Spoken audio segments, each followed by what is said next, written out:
Islamizacija se v Ameriki nikoli ne more zgoditi. Ne bodo prišli in prevzeli naših mest. To ni mogoče. Živjo, Butel, kako se počutiš danes zjutraj? Se počutiš neumno? Ker zveniš neumno. Zdaj, za vse vas, ki mislite, da je Amerika imuna na to, kar se dogaja po Evropi, vas želim samo spomniti, kaj se dejansko dogaja po Evropi. In želim vas spomniti na dejstvo, da Evropa še pred 20 leti ni bila kraj, kjer bi verjeli, da se jim lahko kaj takega zgodi. In če ste dovolj nespametni, da mislite, da ste nepremagljivi, medtem ko drugi niso, se motite. Ker to, kar počnejo, da prevzamejo naše družbe, je noro in povsem zmišljeno.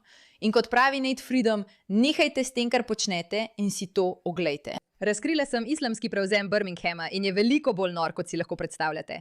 Mislite, da bi morali vsi, ki varajo v Združenem kraljestvu, umreti? Ne bi smeli varati. Želijo šeriatsko pravo in mi razkrijejo svoj načrt, kako ga nameravajo uvesti. Obstaja načrt za uvedbo šeriatskega prava po vsej Ameriki. Slišali smo, da so to povedali vodilni iz CARE. Zelo jasno je, zelo je sistematizirano. In to so že naredili v Združenem kraljestvu. Naj vam bo to opozorilo. Oglejte si ta video in razumite, da če ne boste pozorni, se lahko to zgodi tudi vašemu mestu. Birmingham ni mislil, da se bo to zgodilo njim.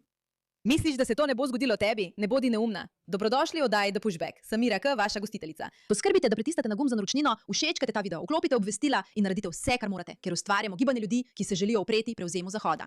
In vse se začne z islamizacijo, ker je to popolnoma noro. Če se vam zdi noro, dobrodošli, našli ste svoje ljudi.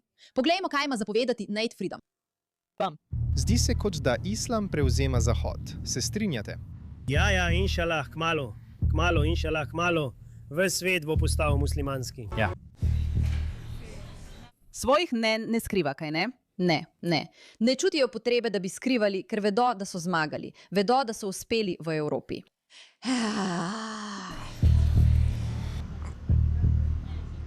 Poglejte tole.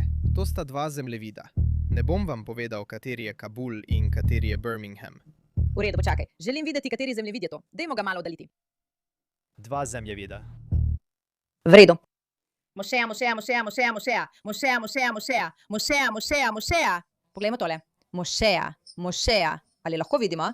Dva zemljevida, mošeja. Katera je v Kabulu in katera je v Združenem kraljestvu? Ti. Mimogrede, ta je v Združenem kraljestvu, če te zanima, in ta ima več mošej kot tista v Kabulu. Ne bom ti povedal, katera je Kabul in katera je Birmingham. Bral sem, kako sta bila v 60-ih v Birminghamu samo ena ali dve mošeji, zdaj pa jih je več kot 200. Več kot 200 jih je. Ali bo res to rekel? Res upam, da ne bo tega rekel. To me res moti. Več kot 200 mošej, moji prijatelji. Želim razumeti, kako se je to zgodilo.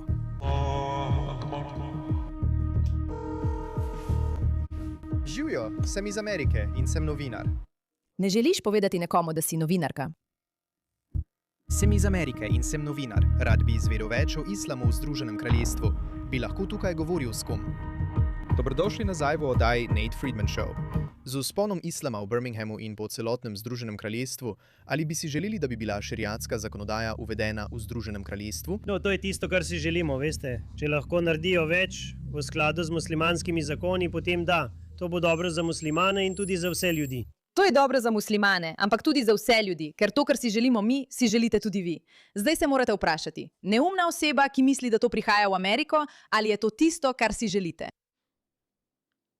Lahko si ogledate približno 1 milijon naših posnetkov, ki vam natančno povedo, kaj bi šeriatsko pravo pomenilo za vas. To ni tisto, kar si želite. Tudi če ta čuden, strašljiv starec misli, da je. Vsi ljudje, da. Kako lahko uvedete šeriatsko pravo v Združenem kraljestvu? Kakšen je postopek, ki ga je treba izvesti? Poslušaj, poslušalka, ker ti bo ta moški morda povedal točno to, kar načrtujejo v Ameriki. In poglej, ali lahko opaziš kakšno podobnost s stvarmi, ki jih vidiš, da se dogajajo po ZDA. To je moje lastno mnenje, ker kot vidiš, to je tisto, kar pravim. Ja, ker kot smo dobili novega člana sveta, enako, če bomo imeli več poslancev in vseh teh ljudi, bodo dvignili svoj glas v skupščini ali v parlamentu. To je tisto, kar muslimani potrebujejo, kar je muslimansko pravo, kar oni potrebujejo.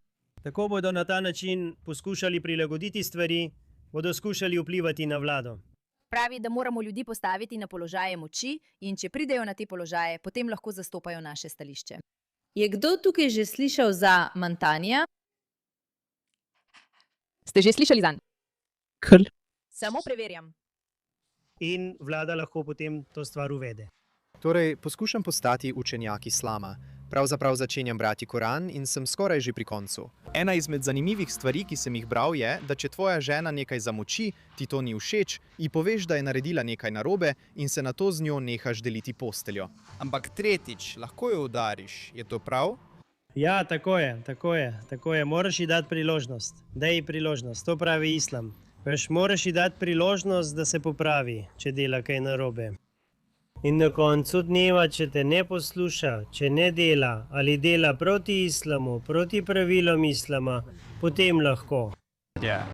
Tukaj je vers iz Korana, to je poglavje 4, vers 34. Najprej jih posvari, če vztrajajo, nehaj spati z njimi. In na koncu jih rahlo udari.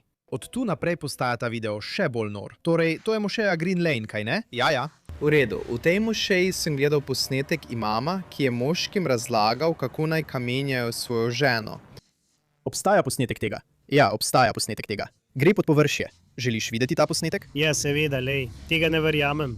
Nekdo ti pravi, da bi moral kamenjati svojo ženo. Ja, tukaj. Razen, če je še kaj drugega. Počakaj, morda se tukaj motim. Obstaja kazen za žensko. Mimogrede, če si feministka, boš morda naslednji del podcasta našla nekoliko nadležnega, razjezljivega, ogabnega, odvratnega, šokantnega, grozljivega.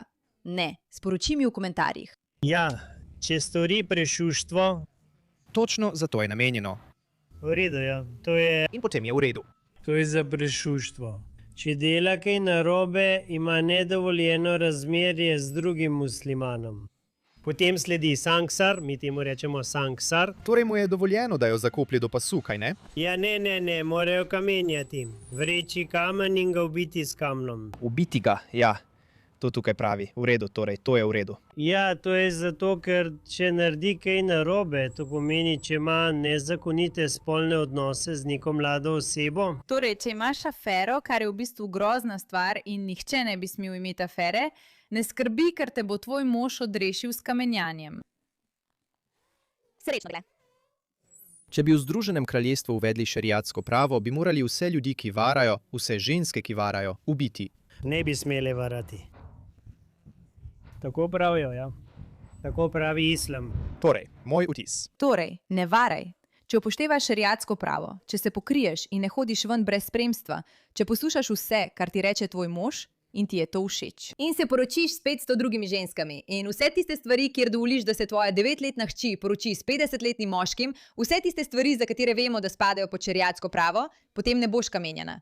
Torej, samo ne varaj, prijateljice moje. Samo ne varaj. In potem lahko živiš. In to je dobra novica. To je dobra novica o tem, kar načrtujejo za Ameriko, prijateljice moje. Zdi se, kot da islam prevzema Zahod. Bi se strinjal. Ja, res je, inšalah, hmalo, inšalah, hmalo. Ves svet bo postal muslimanski. Da, in zakaj bi moral ves svet postati muslimanski?